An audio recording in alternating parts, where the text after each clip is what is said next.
लखीमपुर में किसानों के परिजनों से मिलकर राहुल गांधी और प्रियंका गांधी वाड्रा ने क्या कहा? राहुल ने क्यों कहा कि जब तक न्याय नहीं यह सत्याग्रह चलता रहेगा? आज बहराइच क्यों जाएंगे राहुल और प्रियंका? कांग्रेस शासित राज्यों के कांग्रेस कार्यकर्ताओं का आज लखीमपुर कूच और अखिलेश यादव और सतीश चंद्र मिश्र भी आज करेंगे लखीमपुर का दौरा। लखीमपुर कांड से जुड़ी खबरों के लिए देखिए टॉप 9 लखीमपुर का रण। उत्तर प्रदेश के लखीमपुर खीरी 3 अक्टूबर को हुई घटना में मारे गए किसानों के परिजनों से मिलने के बाद कांग्रेस नेता राहुल गांधी ने कहा, दोनों परिवारों को कहना है कि उन्हें न्याय चाहिए। न्याय चाहते हैं और चाहते हैं कि जिस व्यक्ति ने ये किया, जो सब लोग जानते हैं किसने किया, उसके खिलाफ कार्रवाई हो। राहुल गांधी और कांग्रेस महासचिव प्रियंका गांधी ने यूपी के लखीमपुर में किसानों और घटना में मारे गए पत्रकार रमन कश्यप के परिजनों से मिलने के बाद कहा कि मेरे संघर्ष का कोई मतलब नहीं है और जब तक मंत्री का इस्तीफा नहीं होगा तब तक आरोपियों को गिरफ्तार नहीं किया जाएगा। तब तक उनको न्याय नहीं मिलेगा जब तक ये मंत्री इस्तीफा नहीं देंगे, क्योंकि उनके होते हुए निष्पक्ष जांच नहीं हो सकती। यूपी के लखीमपुर में कांग्रेस नेता राहुल गांधी और प्रियंका गांधी वाड्रा देर रात हिंसा में मारे गए किसान नक्षत्र के घर पहुंचे और परिजनों से मिलकर शोक संवेदना व्यक्त की। मुलाकात के बाद प्रियंका ने कहा कि परिवार मुआवजे से संतुष्ट नहीं है। उनका कहना है कि उन्हें मुआवजा नहीं चाहिए बल्कि इंसाफ चाहिए। परिवार ने आशीष मिश्रा की तत्काल गिरफ्तारी की मांग की है। लखीमपुर हिंसा में मारे गए परिजनों से मिलने के बाद कांग्रेस नेता राहुल गांधी ने ट्वीट कर कहा है कि लवप्रीत के परिवार से मिलकर दुख बांटा, लेकिन जब तक न्याय नहीं मिलेगा तब तक ये सत्याग्रह चलता रहेगा। तुम्हारा बलिदान भूलेगा नहीं लवप्रीत। वहीं पत्रकार रमन कश्यप के परिजनों से मिलकर कहा कि दोषियों को तुरंत गिरफ्तार किया जाए और अब न्याय करना होगा। पंजाब के मुख्यमंत्री चरणजीत सिंह चन्नी और छत्तीसगढ़ के मुख्यमंत्री भूपेश बघेल ने लखीमपुर खीरी हिंसा में मारे गए किसानों और पत्रकार के परिजनों को 50 लाख रुपए मुआवजा देने का ऐलान किया है। दोनों मुख्यमंत्री कांग्रेस नेता राहुल गांधी और प्रियंका गांधी वाड्रा के साथ लखीमपुर में हिंसा में मारे गए किसानों के परिजनों से मिलने भी पहुंचे। सूत्रों के हवाले से खबर है कि राहुल गांधी, प्रियंका गांधी वाड्रा, छत्तीसगढ़ के सीएम भूपेश बघेल, पंजाब के सीएम चरणजीत सिंह चन्नी, कांग्रेस नेता वेणुगोपाल और रणदीप सुरजेवाला आज बहराइच जा सकते हैं, जहां वो मृतक किसान दलजीत के परिवार से मुलाकात करेंगे। इसके बाद सभी कांग्रेस नेता मृतक किसान गुरविंदर सिंह के परिवार से भी मिल सकते हैं। कांग्रेस शासित राज्यों से आज यूपी के लखीमपुर के लिए आज एक यात्रा निकाली जाएगी। पंजाब कांग्रेस के कार्यकर्ता नवजोत सिंह सिद्धू की अगुवाई में मोहाली से लखीमपुर खीरी के लिए निकलेंगे। हरियाणा के पानीपत से प्रदेश प्रभारी विवेक बंसल, अध्यक्ष कुमारी शैलजा, नेता प्रतिपक्ष भूपेंद्र सिंह हुड्डा की अगुवाई में कार्यकर्ता चलेंगे। राजस्थान कांग्रेस ने भी लखीमपुर कूच का ऐलान किया है। एसपी अध्यक्ष और पूर्व मुख्यमंत्री अखिलेश यादव भी आज लखीमपुर का दौरा करेंगे। अखिलेश सबसे पहले दौरहरा में मृतक किसान नक्षत्र सिंह के परिजनों से मिलेंगे। उसके बाद वो हिंसा में मारे गए पत्रकार रमन कश्यप के परिवार से निघासन में मुलाकात करेंगे और अंत में वो पलिया में लवप्रीत के परिवार से मिलेंगे। बीएसपी महासचिव सतीश चंद्र मिश्र भी आज लखीमपुर में पीड़ित परिवारों से मिलेंगे। उत्तर प्रदेश के लखीमपुर खीरी में हुई हिंसा मामले का सुप्रीम कोर्ट ने स्वतंत्र संज्ञान लिया है। चीफ जस्टिस एनवी रमना की 3 सदस्यीय बेंच आज मामले की सुनवाई करेगी। इससे पहले 2 वकील याचिका दायर कर चुके हैं। आरोपी केंद्रीय मंत्री अजय मिश्रा और उनके बेटे आशीष मिश्रा के खिलाफ केस दर्ज करने की मांग कर चुके हैं। सुप्रीम कोर्ट अपनी निगरानी में निश्चित समय में सीबीआई जाँच का आदेश भी दे सकता है। और पीएम मोदी आज ऋषिकेश एम्स से 35 PSA ऑक्सीजन प्लांट देश को करेंगे समर्पित। पश्चिम बंगाल में आज नए विधायकों का शपथ ग्रहण और आर्यन खान सहित सभी आरोपियों की कोर्ट में पेशी आज। देश की सभी बड़ी खबरों के लिए देखिए टॉप 9 राष्ट्र। आम आदमी पार्टी राघव चड्ढा ने लखीमपुर हिंसा में मारे गए किसान नक्षत्र सिंह के परिजनों से मुलाकात की। इस दौरान उनकी बात दिल्ली के सीएम अरविंद केजरीवाल से करवाई गई। केजरीवाल ने पीड़ित परिवार की मदद का भरोसा दिया। इसके अलावा आप नेता संजय सिंह और राघव चड्ढा ने हिंसा में मारे गए पत्रकार रमन कश्यप के परिजनों से भी मुलाकात की। पीएम मोदी आज उत्तराखंड के ऋषिकेश एम्स से पीएम केयर्स के तहत स्थापित 35 PSA ऑक्सीजन प्लांट राष्ट्र को समर्पित करेंगे। इस मौके पर प्रधानमंत्री वहां एक सभा को भी संबोधित करेंगे। कोविड की दूसरी लहर में ऑक्सीजन की कमी होने के बाद सरकार ने क्षमता बढ़ाने के लिए प्राथमिकता पर यह कदम उठाया गया था। पीएम मोदी के देश विदेश से मिले तोहफों की नीलामी का आज आखिरी दिन है। नीलामी से होने वाली आय नमामि गंगे मिशन पर खर्च की जाएगी। संस्कृति मंत्रालय के मुताबिक पीएम मोदी को मिले स्मृति चिन्हों में पदक जीतने वाले ओलंपिक और पैरालंपिक खिलाड़ियों के खेलों के सामान, अयोध्या राम मंदिर की प्राकृतिक पेंटिंग और अंग वस्त्र शामिल हैं। पश्चिम बंगाल के राज्यपाल जगदीप धनखड़ ने ट्वीट किया है कि वो आज पश्चिम बंगाल विधानसभा परिसर में नए नवनिर्वाचित सदस्यों ममता बनर्जी, जाकिर हुसैन और अब्दुल इस्लाम को शपथ दिलाएंगे। ये कार्यक्रम दोपहर 2 बजे होगा। ममता बनर्जी ने हाल ही में भवानीपुर में उपचुनाव में जीत दर्ज की है।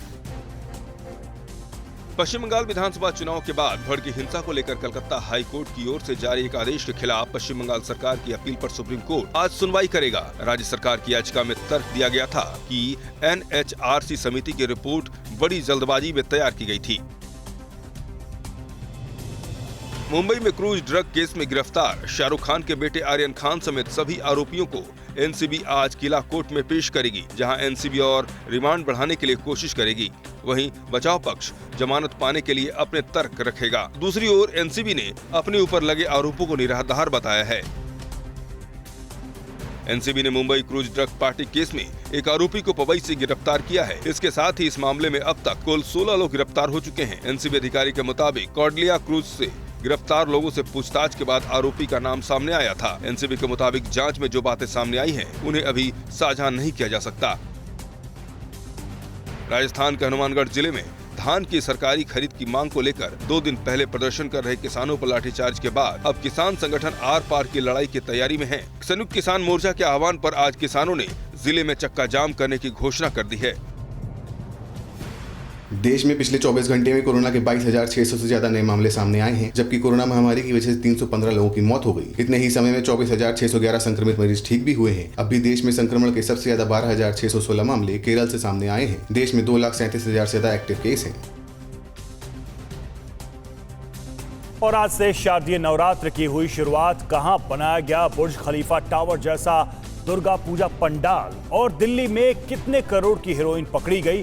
राज्य की अहम खबरों के लिए देखते हैं टॉप 9 राज्य विशेष। आज से शारदीय नवरात्रि की शुरुआत हो गई है। भक्त पहले ही दिन माता शैलपुत्री की आराधना कर रहे हैं। मंदिरों में भक्तों की भारी भीड़ को देखते हुए कोविड गाइडलाइंस के साथ सुरक्षा के भी कड़े इंतजाम किए गए हैं। उधर जम्मू कश्मीर के कटरा में भी श्री माता वैष्णो देवी मंदिर को रोशनी से जगमगा दिया गया है। पश्चिम बंगाल के कोलकाता सहित पूरे राज्य में दुर्गा पूजा का त्योहार बड़े ही धूमधाम से मनाया जाता है। कोलकाता के लेक टाउन में दुबई के मशहूर बुर्ज खलीफा की तर्ज पर दुर्गा पूजा पंडाल बनाया गया है। पंडाल 145 फीट लंबा है। इसे बनाने के लिए 250 कार्यकर्ता पिछले 2 महीने से लगे थे। उत्तर प्रदेश के सीएम योगी आदित्यनाथ के वाराणसी दौरे का आज दूसरा दिन है। सीएम योगी आज कानून व्यवस्था के साथ साथ दशाश्वमेध घाट पर चल रहे विकास कार्यों की समीक्षा करेंगे। इससे पहले बुधवार को सीएम योगी ने वाराणसी के काल भैरव और काशी विश्वनाथ मंदिर में पूजा अर्चना की। दिल्ली में आज से प्रदूषण से निपटने के लिए एंटी डस्ट अभियान की शुरुआत हो गई है। इसके तहत कंस्ट्रक्शन साइट पर निर्माण संबंधी नियमों को लागू करना जरूरी होगा। नियमों का उल्लंघन होने पर एनजीटी की गाइडलाइंस के मुताबिक 10,000 से 5 लाख रुपए तक का जुर्माना लगाया जाएगा। केजरीवाल सरकार ने दिल्ली में आज से 29 अक्टूबर तक एंटी डस्ट अभियान चलाने का फैसला किया है।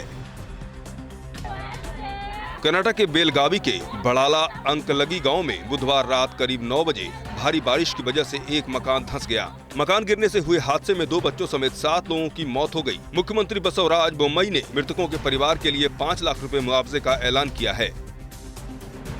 दिल्ली के द्वारिका इलाके में एंटी नारकोटिक्स सेल ने 1 किलो 300 ग्राम हेरोइन और 5 किलो केमिकल पकड़ा है, जिसकी कीमत करीब 13 करोड़ रुपए बताई जा रही है। नारकोटिक्स सेल ने हेरोइन को सीज कर लिया है। मामले में अब तक 3 आरोपियों को गिरफ्तार किया गया है। तीनों आरोपी नाइजीरिया के रहने वाले हैं। उत्तर प्रदेश के मेरठ में पल्लापुरम इलाके के एक होटल में एंटी ह्यूमन ट्रैफिकिंग यूनिट और लोकल पुलिस ने साथ मिलकर छापा मारा। छापेमारी के दौरान 26 युवक युवतियों को पकड़ा गया, जबकि होटल में एंट्री सिर्फ 2 लोगों को ही मिली। पुलिस को होटल में सेक्स रैकेट चलने का शक था, इसलिए पुलिस पकड़े गए सभी लोगों से पूछताछ कर रही है। दिल्ली पुलिस ने अपने नए ट्रांसफर आदेश में एसएचओ के रूप में 8 महिला अधिकारियों सहित 44 अधिकारियों को पहली बार इस पद पर तैनात किया है। दिल्ली पुलिस के पीआरओ के मुताबिक नए आदेश में 55 एसएचओ के नाम शामिल हैं और इसके साथ ही शहर को 1 महीने में 9 महिला थाना प्रभारी मिल गई हैं। उत्तर प्रदेश के अलीगढ़ में नरेश नाम का दिव्यांग शख्स एक पैर से साइकिल चलाकर अपने परिवार का पालन पोषण करते हैं। नरेश रोज 40 किलोमीटर साइकिल चलाकर हार्डवेयर फैक्ट्री में काम करने जाते हैं। उनका एक पैर 2010 में एक रेल दुर्घटना में हादसे का शिकार हो गया था। भारत के खिलाफ साजिश रचने के लिए चीन पाकिस्तान को ड्रोन दे रहा है। कुपवाड़ा में केरन सेक्टर में कैसे पाकिस्तान के नापाक इरादों का सबूत मिला, सीज फायर का उल्लंघन के पीछे पाकिस्तान की क्या है मंशा और पाकिस्तान ने आईएसआई के चीफ को पद से क्यों हटाया। पड़ोसी देशों की साजिशों से जुड़ी खबरों के लिए देखते हैं टॉप 9 चीन पाक साजिश। पाकिस्तान सीमा पार से लगातार जम्मू में ड्रोन के जरिए आतंकी गतिविधियों को बढ़ावा दे रहा है। ऐसी सूचनाएं खुफिया एजेंसियों तक पहुंच रही है कि पाकिस्तान ने चीन से 5 से 7 किलोग्राम पेलोड क्षमता वाले ड्रोन लिए हैं। इन्हीं ड्रोन के जरिए पाकिस्तान बड़े हमलों की साजिश रच रहा है। चीन इन ड्रोन का इस्तेमाल करने के लिए पाकिस्तानी सैनिकों को ट्रेनिंग भी दे रहा है। पाकिस्तान हाल के दिनों में जम्मू कश्मीर के अलावा पंजाब से लगी सीमाओं से भी ड्रोन के जरिए भारत में हथियार और ड्रग्स भेजता रहा है। बीएसएफ के जवानों ने गुरदासपुर में कल सीमा पार से भेजे गए 3 ड्रोन को फायरिंग कर वापस जाने को मजबूर कर दिया। इससे पहले मंगलवार को पठानकोट के बेमियाल सेक्टर में भी पाक ड्रोन उड़ते देखे गए। बीएसएफ के जवानों की फायरिंग के बाद ड्रोन वापस पाक सीमा में चले गए थे। एलओसी पर सीमा पार से पाकिस्तान की आतंकी साजिशों को नाकाम करने के लिए भारतीय सेना के जवान पूरी तरह से अलर्ट हैं। केरन सेक्टर में सीमा पर भारतीय जवान दुश्मन की हर गतिविधि पर नजर रखते हैं। नॉर्थ कश्मीर के लाइन ऑफ कंट्रोल के कई इलाकों से आप कई प्रयास कर रहे हैं, खासतौर पर घुसपैठ के। उन्हें इन्हीं जवानों की इस कोशिश और मेहनत और ये जो इंफ्रास्ट्रक्चर भारत का है, इसी के चलते नाकाम किया जा रहा है। जम्मू कश्मीर में पाकिस्तान लगातार आतंकी वारदातों को अंजाम देने की फिराक में लगा रहता है। सेना ने जम्मू कश्मीर के पुंछ में पाकिस्तान की ओर से दागे गए मोर्टार बरामद किए हैं। सुनिया गांव के लोगों ने सेना को जानकारी दी थी कि जंगल में मोर्टार मिले हैं। इसके बाद पहुंचे सेना के जवानों ने मोर्टार को नष्ट कर दिया।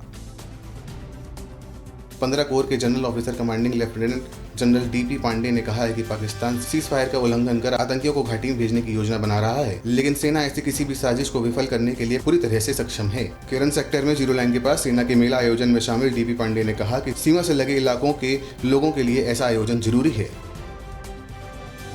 जम्मू कश्मीर के श्रीनगर में मंगलवार को कश्मीरी पंडित सहित 3 आम नागरिकों की हत्या के विरोध में लाल चौक पर घंटा घर के पास स्थानीय संगठनों और कुछ कॉर्पोरेटों ने कैंडल मार्च निकाला। पोस्टर को आखिर कब तक का नाम दिया गया था। मार्च में शामिल लोगों का कहना है आखिर कब तक ऐसी हत्याओं पर रोक लगेगी।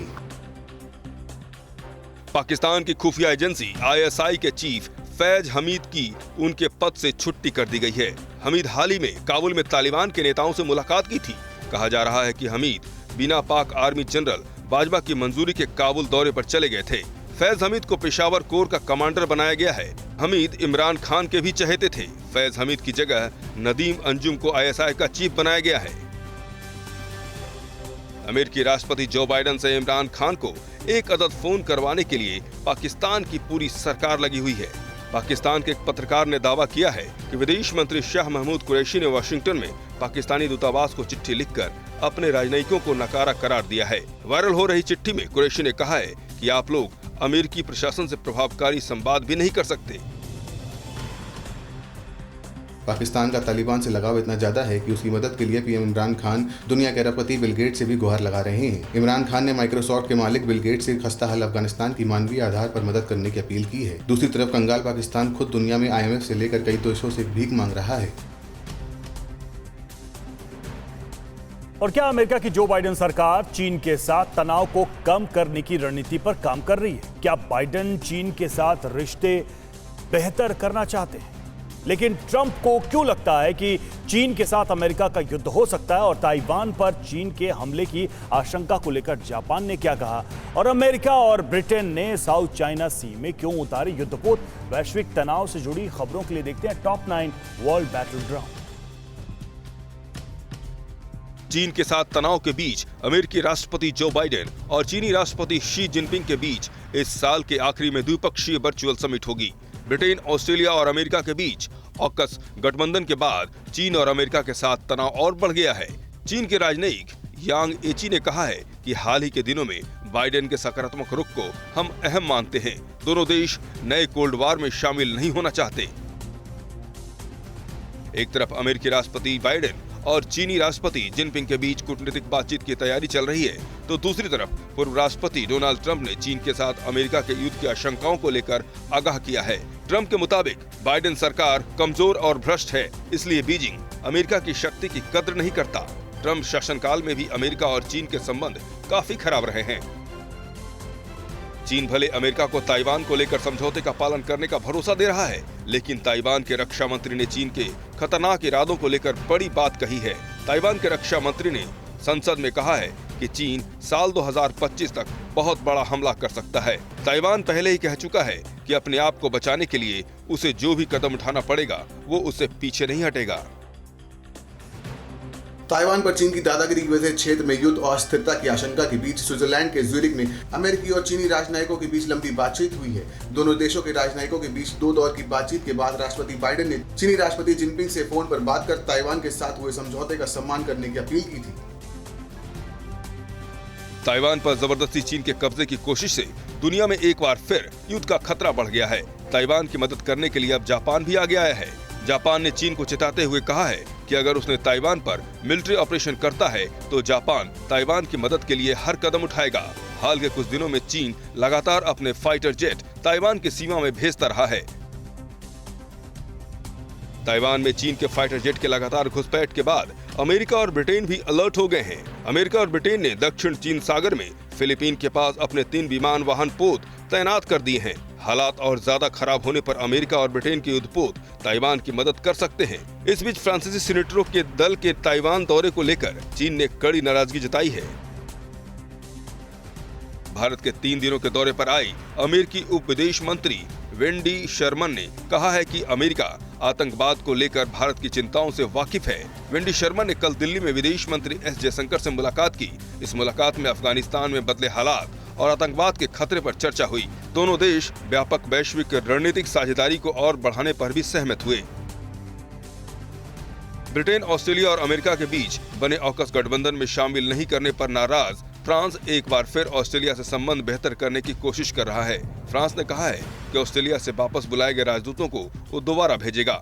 दरअसल ऑकस गठबंधन के बाद ऑस्ट्रेलिया ने फ्रांस के साथ पनडुब्बी खरीदने के समझौते को रद्द कर दिया था, जिसके बाद फ्रांस ने ऑस्ट्रेलिया के साथ अमेरिका, ब्रिटेन से भी अपने राजदूत को वापस बुला लिया था।